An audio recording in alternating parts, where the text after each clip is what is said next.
À peine rentré de Kinshasa où il effectuait une émission de service, l'honorable Kabongo Wakabongo Boniface, député doublement élu de la ville de Kalemi, a immédiatement été confronté à la dure réalité de l'insécurité qui gangrène sa circonscription électorale. En effet, dans la nuit de samedi à dimanche, un acte criminel d'une extrême violence s'est produit. Un agent de sécurité en poste dans une pharmacie de la ville a été grièvement blessé par balle lors d'une attaque menée par des bandits armés. L'incident, qui a duré près de quarantaine de minutes, s'est déroulé sans qu'aucune intervention des forces de sécurité ne soit enregistrée. La victime, laissée à son sort, a été conduite d'urgence à l'hôpital général de référence de Kalemi. Informé de cette tragédie dès son arrivée à Kalemi ce dimanche 22 juin 2025, l'honorable Kabongo Wakabongo Boniface, que la population surnomme les seuls élus légitimes de Kalemi, n'a pas pris une minute de repos. Il s'est rendu directement au chevet de la victime pour constater les faits de ses propres yeux. Sur place, il a exprimé son indignation face à la négligence des autorités provinciales qui jusqu'ici n'avaient ni visité la victime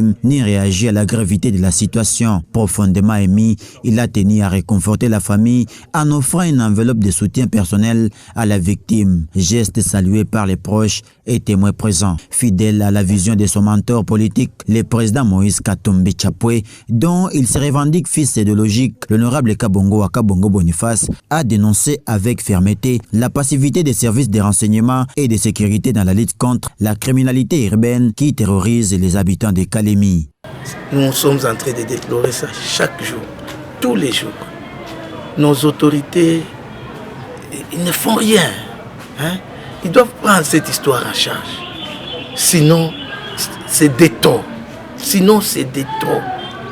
Avant mon départ ici, j'ai laissé une maman qu'on a tuée. Jusqu'à présent, il est à la morgue. Il n'est pas encore enterré. Il y a encore le petit qu'on vient de tirer là-dessus. J'avais laissé encore un magistrat qui s'était sauvé par prudence, par justesse, un magistrat qu'on a voulu encore tuer. Mais on ne sait pas ce que nos autorités sont en train de faire aujourd'hui. On ne sait pas. Maintenant, nous nous posons des questions. Qu'est-ce qu'il y a au juste? Où on a donné cette province au Lucifer ou comment? On ne sait pas. Donc la population est abandonnée. On ne sait pas quoi faire jusqu'à présent.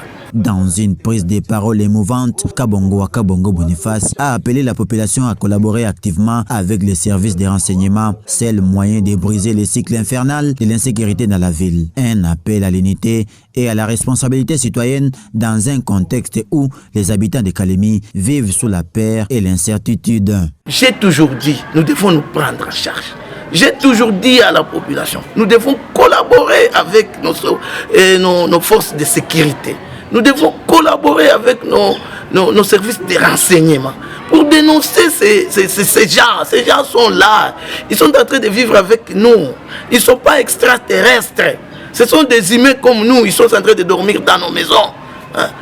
Pourquoi est-ce que nous ne voulons pas collaborer avec les services de sécurité? Pourquoi est-ce que nous ne voulons pas collaborer avec nos forces armées? Pourquoi est-ce que nous ne voulons pas collaborer sincèrement avec la police pour éradiquer cette histoire?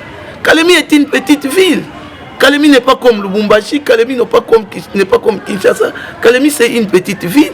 Et que nous-mêmes, la population là, nous-mêmes, si nous voulons vraiment avoir la sécurité dans cette ville, nous pouvons le faire. Dans la suite de sa mission parlementaire, le député s'est également rendu sur le site des travaux de la route Kalongolelo, lancée récemment par le gouvernement provincial, une visite motivée par les nombreuses préoccupations de la population sur les dimensions et la qualité des travaux en cours. L'honorable Kabongo Wakabongo Boniface a promis de relayer ses préoccupations au niveau des instances provinciales et nationales pour garantir des infrastructures durables et conformes aux besoins de la population.